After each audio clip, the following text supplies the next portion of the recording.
Hello, podcasters, both upcoming and current, because I'm sure there's podcasters of all levels who are checking out Nuclear Lizard Media right now, especially if you love Kaiju Kim. Anyway, I am Nathan Marchand. I wrote a little piece that you probably just read right now on the basics of Audacity and the sorts of tools that I think are some of the handiest, particularly if you are a beginning podcaster. I love Audacity, been using it for years and figured out a lot of ins and outs for it.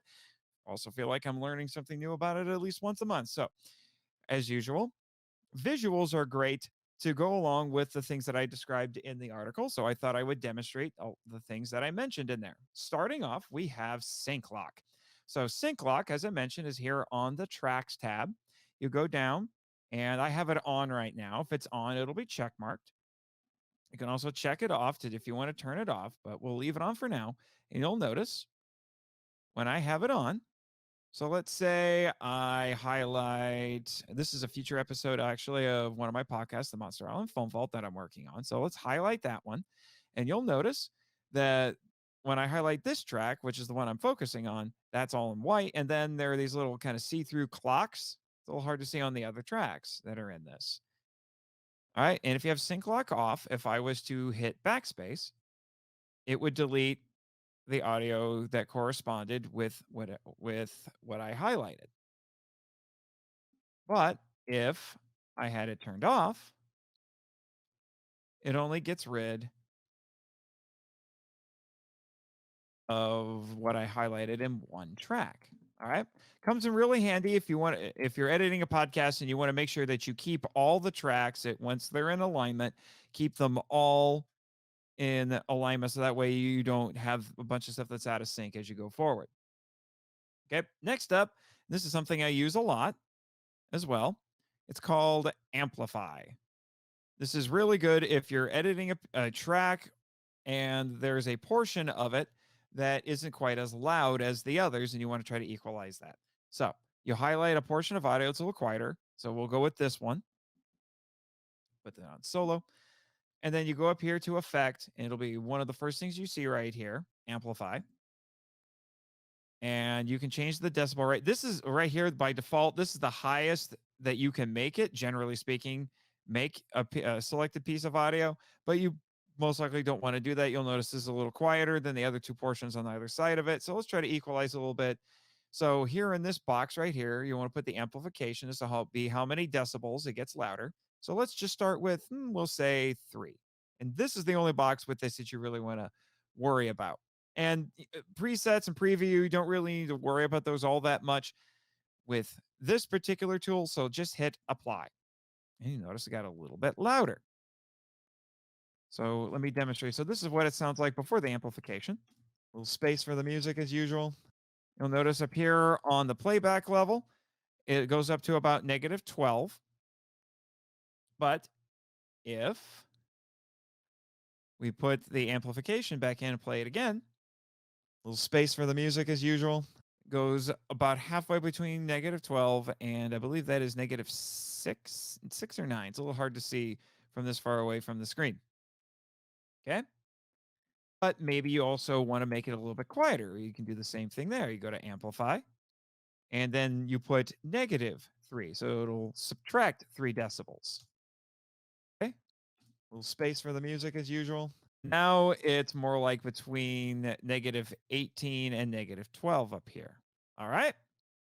All right. So Amplify comes in really handy. I use it a lot. Autoduck comes in very handy when you're trying to edit a theme song into your podcast, which is what I'm going to do right here. This is the theme song to the podcast, and this is me introducing the episode, doing a little voiceover. So it's called Autoduck because, as you'll see, it will make a piece of audio duck under another one and then duck back out. Now, you want to make sure that the track that you want to be auto ducked is above the track that you want it to duck under, which should make some sort of sense. So you highlight the track that you want to have auto ducked. You go over to effect. You're going to use the effect tab a lot in this. You can see auto duck. And then this gives you a little diagram that shows you how quickly the ducking will happen, how much quieter it'll get, and then how quickly it will go back to the original volume level. I do find that half a second for lowering and raising the audio is really good. And the only number down here in these boxes you have to worry about is the duck amount. Don't worry about the rest of these. So it's set to 15 right now. So let's see how that sounds. You do have preview and presets, but again, don't worry about that too much. So hit apply.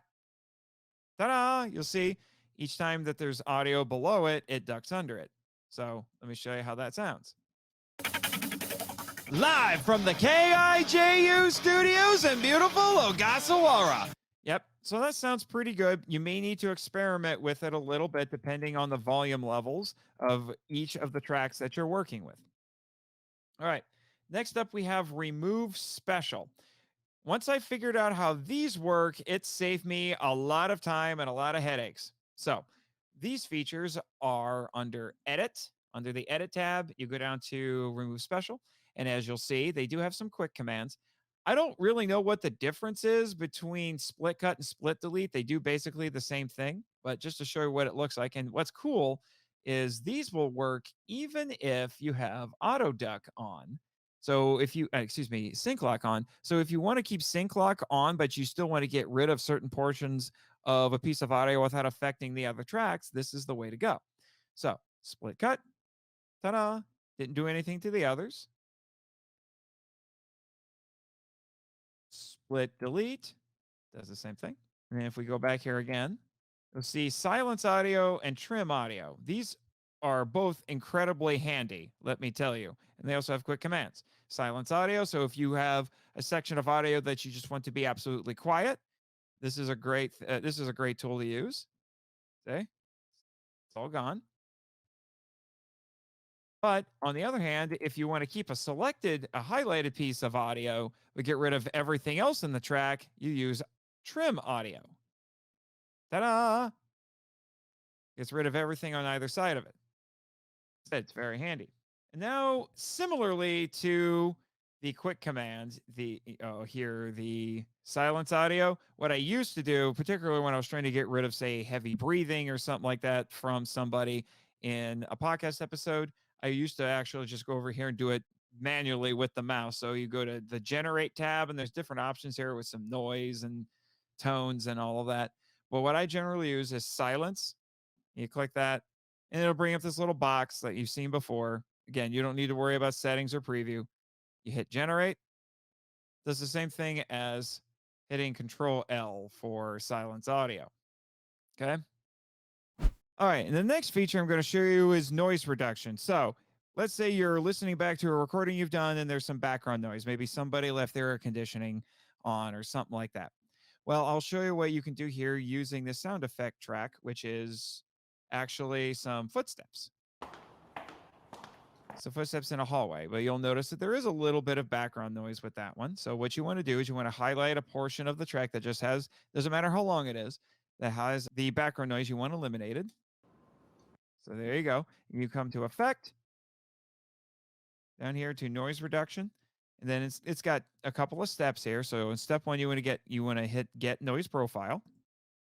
So that will detect the noise that you want removed. And then you highlight the portion or the track that you want this eliminated.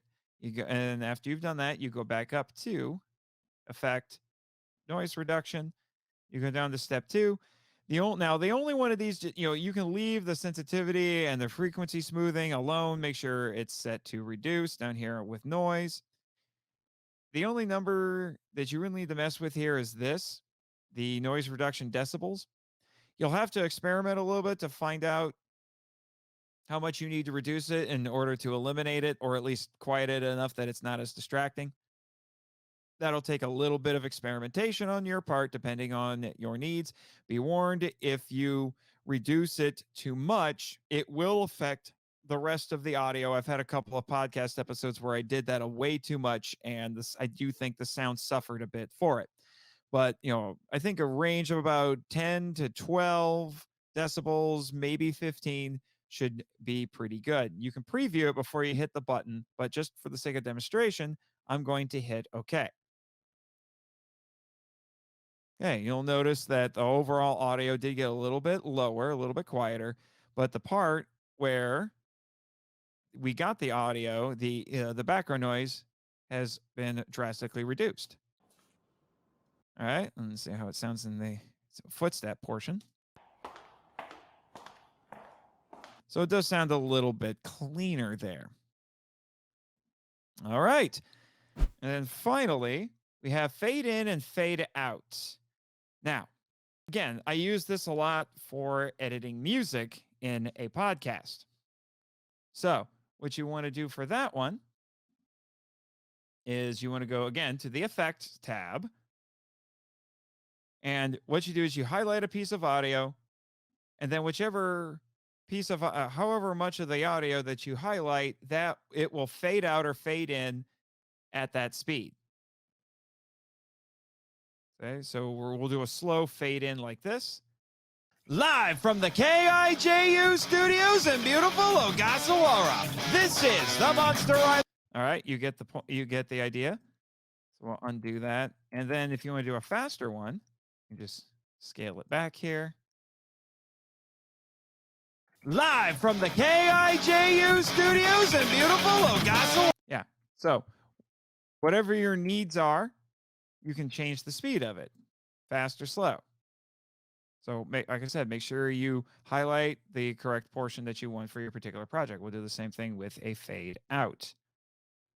Live from the KIJU studios in beautiful Ogasawara, this is the Monster Island Film Vault, episode 78, Bex versus Jurassic. So you get the idea. You'll need to experiment a little bit depending on what you're trying to do. Live from the KIJU studios in beautiful Ogasawara. Mind, it only fades in or fades out the portions that you have highlighted. All right. Well, I think that covers everything here. The last tip I had in there was about what you need to do to save your audio. Go ahead and read that. It basically just boils down to save it on the same hard drive where you have the software installed. Don't put it on a portable drive or onto a cloud or anything that will adversely affect Audacity. And don't use any special characters in your file names. It's a weird quirk that's developed in the last year with some of the newer updates to the software. Other than that, you should be set to go. Good luck, podcasters.